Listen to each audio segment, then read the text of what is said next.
भारत और जापान के कौन से डिप्लोमेटिक मूव ने पाकिस्तान को इतना परेशान कर दिया कि उसको जापान के एम्बेसडर को समन करना पड़ गया है?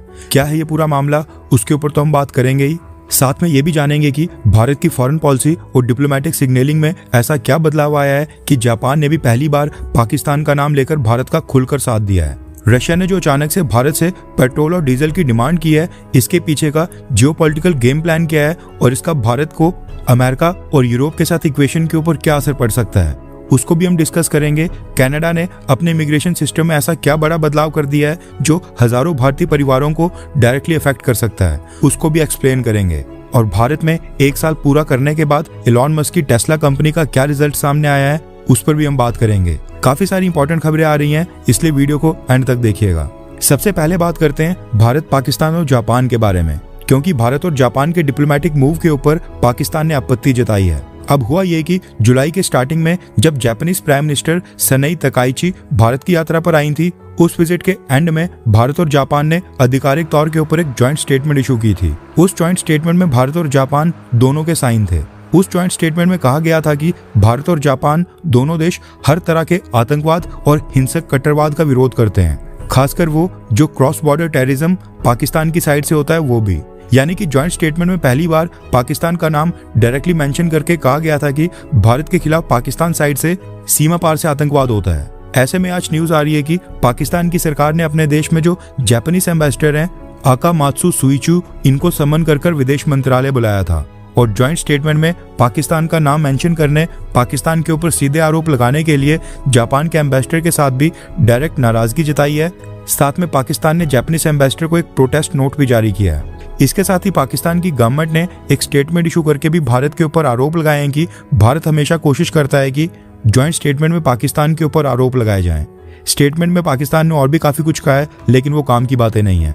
अब जो सबसे इंपॉर्टेंट बात यहाँ पर है, ये भारत और जापान के बीच पहली बार हुआ है जब हमारी ज्वाइंट स्टेटमेंट में क्रॉस बॉर्डर टेररिज्म के लिए डायरेक्ट नाम लेकर पाकिस्तान को दोषी ठहराया गया है। इससे पहले भी भारत और जापान के रिलेशंस काफी स्ट्रांग रहे हैं। प्रधानमंत्री मोदी ने कई सारे जापानीज प्राइम मिनिस्टर्स के साथ कई सारी ज्वाइंट स्टेटमेंट साइन की हैं, लेकिन पिछले किसी भी जापानीज प्राइम मिनिस्टर ने पाकिस्तान का डायरेक्ट नाम मेंशन नहीं किया था। लेकिन जापान की जो नई प्राइम मिनिस्टर सनाई तकाइची आई हैं, इन्होंने पीएम मोदी के साथ पहली ज्वाइंट स्टेटमेंट में पाकिस्तान का नाम मेंशन करने की परमिशन दे दी। शायद इसीलिए प्रधानमंत्री मोदी ने जापानीज प्राइम मिनिस्टर को अपनी छोटी बहन और उन्होंने पीएम मोदी को अपना बड़ा भाई कहकर संबोधित किया था। सबसे इंटरेस्टिंग बात यह है कि जापान की प्राइम मिनिस्टर का भारत का दौरा 1 से 3 जुलाई तक का था। 3 जुलाई को वो जापान वापस चले गई थी और आज 10 दिन से भी ऊपर हो गए हैं। 14 से 15 दिनों के बाद पाकिस्तान की सरकार को ये याद आ रहा है कि भारत और जापान की ज्वाइंट स्टेटमेंट में उनका नाम मेंशन किया गया था। नेक्स्ट अपडेट आ रही है भारत और कतर को लेकर। न्यूज निकल कर आ रही है कि प्राइम मिनिस्टर नरेंद्र मोदी जी ने कतर के करंट आमिर शेख तमीम बिन हमद अल थानी को फोन कॉल कर उनके पिता और फॉर्मर आमिर शेख हमाद बिन खलीफा अल थानी के निधन के ऊपर कंडोलेंसेस पेश किए हैं। अब क्योंकि ये संवेदना प्रकट करने के लिए की गई कॉल थी, इसलिए इसमें मिडिल ईस्ट के हालातों के ऊपर बात नहीं हुई है। दोनों लीडर्स ने कंडोलेंसेस मैसेज एक्सचेंज किए और ये प्रतिबद्धता जताई कि दोनों देश हमाद बिन खलीफा अल थानी की लेगेसी को और आगे बढ़ाएंगे और इंडिया कतर स्ट्रेटेजिक पार्टनरशिप को और पीपल टू पीपल कनेक्शन को और स्ट्रॉन्ग करेंगे। नेक्स्ट अपडेट आ रही है भारत और रशिया को लेकर। रेफरेंस के लिए आपके स्क्रीन के ऊपर आर्टिकल का स्क्रीनशॉट है।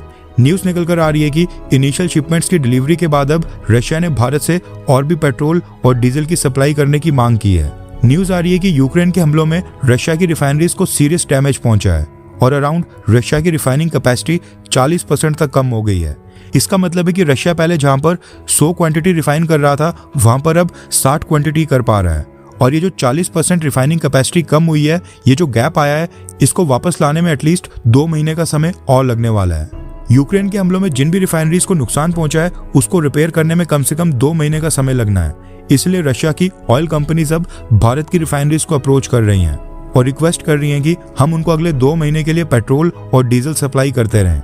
एनडीटीवी की रिपोर्ट के मुताबिक रशिया की रॉसनेफ्ट, गैसप्रोम नेफ्ट और लुकोइल, इन तीनों कंपनीज ने भारत की रिफाइनरी से इंक्वायरीज की हैं, लेकिन भारत की रिफाइनरीज के पास सरप्लस वॉल्यूम्स ही नहीं है जो वो रशिया को सप्लाई करें। ऐसा भारत की रिफाइनरीज ने रशिया को जवाब दिया है। रशिया की कंपनीज भारत की प्राइवेट प्लस स्टेट दोनों तरह की रिफाइनरीज को कांटेक्ट कर पेट्रोल और डीजल की मांग कर रही हैं। अब ये देखना इंटरेस्टिंग होगा कि भारत रशिया को पेट्रोल और डीजल की फ्रेश कंसाइनमेंट भेजता है या फिर नहीं, क्योंकि इस पूरे मसले के अंदर जियोपॉलिटिक्स भी इन्वॉल्व है। इसलिए ये मामला और भी कॉम्प्लेक्स हो जाता है। इससे पहले भारत से जो पेट्रोल और डीजल की शिपमेंट रशिया गई थी वो नायरा एनर्जी ने सप्लाई की थी। भारत की इस रिफाइनरी में भारत के साथ साथ रशिया की रोसनेफ्ट कंपनी की भी हिस्सेदारी है। कुछ दिन पहले भारत के पेट्रोलियम मिनिस्टर हरदीप सिंह पुरी ने एक स्टेटमेंट में कहा था कि भारत ने डायरेक्टली रशिया को पेट्रोल या डायरेक्ट डीजल अभी तक बेचा नहीं है, लेकिन ट्रेडर्स के थ्रू भारत का फ्यूल रशिया पहुंचा था।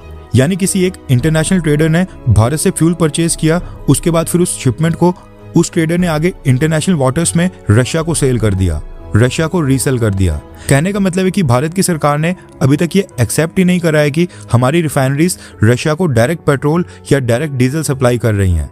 अगर हम ये डायरेक्ट सप्लाई वाली बात खुद ही एक्सेप्ट करते हैं तो हो सकता है कि अमेरिका और यूरोपियन यूनियन को ये बात पसंद नहीं आए और वहां पर हमारे रिलेशंस अफेक्ट हो सकते हैं, क्योंकि ये लगातार कोशिश कर रहे हैं कि अब रशिया के ऑयल इंफ्रास्ट्रक्चर को तबाह कर रशिया को घुटनों के ऊपर लाया जाए। ऐसे में अगर भारत ही रशिया की पेट्रोल और डीजल की डिमांड्स को कैटर करेगा तो फिर ये देश यूक्रेन के साथ मिलकर रशिया के ऑयल और गैस इंफ्रास्ट्रक्चर को जितना मर्जी तबाह कर दें, रशिया के ऊपर तो प्रेशर आएगा नहीं। इसलिए भारत की सरकार भी ओपनली अभी एक्सेप्ट नहीं कर रही है कि हमने रशिया को पेट्रोल या डीजल सप्लाई किया है। अब ये देखना इंटरेस्टिंग होगा कि रशिया की नई रिक्वेस्ट के बाद भारत की सरकार क्या करती है। क्या हम रशिया को पेट्रोल या डीजल भेजते हैं या फिर नहीं? ये चीज आने वाले कुछ ही दिनों में क्लियर हो जाएगी। आपको क्या लगता है कि क्या अमेरिका और यूरोपियन यूनियन को इग्नोर कर भारत को रशिया को पेट्रोल और डीजल सप्लाई करना चाहिए? हाँ या फिर नहीं, वेट एंड वॉच की पॉलिसी रखनी चाहिए? नीचे कमेंट कर अपनी राय जरूर बताएं। नेक्स्ट अपडेट आ रही है कनाडा से और ये काफी सारे इंडियन ओरिजिन के लोगों को अफेक्ट करने वाली है, इसलिए ये न्यूज भारत के पर्सपेक्टिव से भी महत्वपूर्ण है। रेफरेंस के लिए आपकी स्क्रीन के ऊपर आर्टिकल का स्क्रीनशॉट है। न्यूज निकल कर आ रही है कि कनाडा की सरकार ने parents and grandparents program को अगले नोटिस तक पॉज कर दिया है। इस इमिग्रेशन प्रोग्राम के अंडर न्यू वीजा एप्लीकेशंस को प्रोसेस या एक्सेप्ट नहीं किया जाएगा। अब इसका मतलब ये है कि कनाडा ने फिलहाल पेरेंट्स और ग्रैंड पेरेंट्स प्रोग्राम के तहत नई एप्लीकेशंस लेना बंद कर दिया है। अब ये वही प्रोग्राम है जिसके थ्रू कनाडा के परमानेंट रेजिडेंट और कनेडियन सिटीजन्स पहले तो खुद कनाडा की पीआर ले लेते थे, उसके बाद अपने माता पिता यानी कि पेरेंट्स और फिर ग्रैंड पेरेंट्स को भी स्पॉन्सर करते थे। अपने थ्रू उनको भी कनाडा का परमानेंट रेजिडेंट बनाकर कनाडा बुला सकते थे। इसी वजह से पंजाब के मैक्सिमम लोग कनाडा की पीआर लेना पसंद करते थे। पहले वो खुद वहां पर जाते थे, उसके बाद अपनी स्पाउस को कनाडा बुलाते थे, उसके बाद इस parent and grandparent program के थ्रू अपने माता पिता और दादा दादी को भी ले जाते थे। यानी कि एक इंसान अगर उसको पीआर मिल जाती थी तो वो लिटरली अपने साथ 5 से 6 लोगों को पीआर दिलाकर कनाडा ले सकता था। लेकिन अब ये प्रोग्राम कनाडा की गवर्नमेंट ने अगली नोटिफिकेशन तक बंद कर दिया है। कनाडा की गवर्नमेंट का कहना है कि अभी तक जो एप्लीकेशंस पहले से फाइल हो चुकी हैं उनकी प्रोसेसिंग जारी रहेगी। अभी तो खैर कनाडा की सरकार ने इस रोक लगाने का कारण बताया है कि उनके पास जो पहले की एप्लीकेशंस का बैकलॉग है वो काफी ज्यादा बढ़ गया है। पहले की एप्लीकेशंस का प्रोसेसिंग टाइम कम करने के लिए ये नई एप्लीकेशंस बंद करने का फैसला किया गया है। कनाडा की सरकार का कहना है कि फैमिली रीयूनिफिकेशन उनके लिए इंपॉर्टेंट है और वो लोगों को अपने माता पिता से मिलने नहीं रोक रहे हैं। इमिग्रेंट्स अपने पेरेंट्स और ग्रैंड पेरेंट्स को सुपर वीजा से भी बुला सकते हैं, जो कि एक तरह का लॉन्ग टर्म वीजा है और आसानी से इशू हो जाता है। बस उसके ऊपर पेरेंट्स और ग्रैंड पेरेंट्स को परमानेंट रेजिडेंसी नहीं मिलती है और कुछ समय बाद उनको वापस भारत जाना पड़ेगा। अब ये देखना इंटरेस्टिंग होगा कि कनाडा की गवर्नमेंट ने ये जो पेरेंट्स और ग्रैंड पेरेंट्स को परमानेंट रेजिडेंसी देने वाला प्रोसेस है, इसके ऊपर कब तक रोक लगी रहती है। एक और पॉइंट ये भी है कि ये जो रिस्ट्रिक्शंस और एप्लीकेशंस के ऊपर रोक लगी है ये सिर्फ इंडियन ओरिजिन के रेजिडेंट्स के लिए नहीं है, बल्कि सभी देशों के लिए ये इमिग्रेशन प्रोग्राम कंप्लीटली रोक दिया गया है। नेक्स्ट अपडेट आ रही है भारत में एलॉन मस्क की टेस्ला कंपनी की फर्स्ट एनिवर्सरी को लेकर। आपको याद होगा टेस्ला कंपनी और एलॉन मस्क ने भारत में मैन्युफैक्चरिंग प्लांट स्थापित करने के लिए भारत की सरकार के साथ कई सालों की टफ नेगोशिएशंस की थी। लेकिन एट द एंड टेस्ला ने अपना मैन्युफैक्चरिंग प्लांट तो भारत में खोला नहीं, लेकिन अपनी कंप्लीटली बिल्ट यूनिट्स को भारत में इंपोर्ट करना स्टार्ट कर दिया था। उसी से संबंधित न्यूज आ रही है। टेस्ला कंपनी ने पिछले साल 15 जुलाई को भारत की मार्केट में एंटर कर अपना पहला शोरूम ओपन किया था और इस साल 15 जुलाई को टेस्ला कंपनी को भारत में 1 साल कंप्लीट हो गए हैं। रेफरेंस के लिए आपकी स्क्रीन के ऊपर आर्टिकल का स्क्रीनशॉट है। न्यूज निकल कर आ रही है कि पहले 1 साल में टेस्ला कंपनी ने भारत में केवल 486 कार्स ही बेची हैं और महीना दर महीना भी कोई भी प्रोग्रेस देखने को नहीं मिल रही है। पिछले महीने जून 2026 में भी टेस्ला कंपनी ने भारत में केवल 35 यूनिट्स की सेल की है। टेस्ला कंपनी की इतनी खराब परफॉर्मेंस को देखने के बाद कंपनी के इंडिया लॉन्च को फेल्ड माना जा रहा है।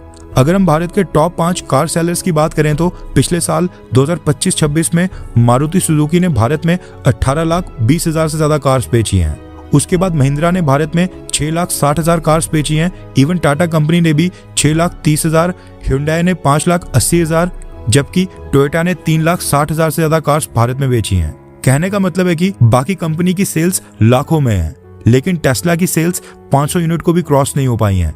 आपको क्या लगता है कि टेस्ला कंपनी भारत में फेल क्यों हुई है? इसके पीछे क्या कारण हो सकता है? नीचे कमेंट कर अपनी राय जरूर बताएं।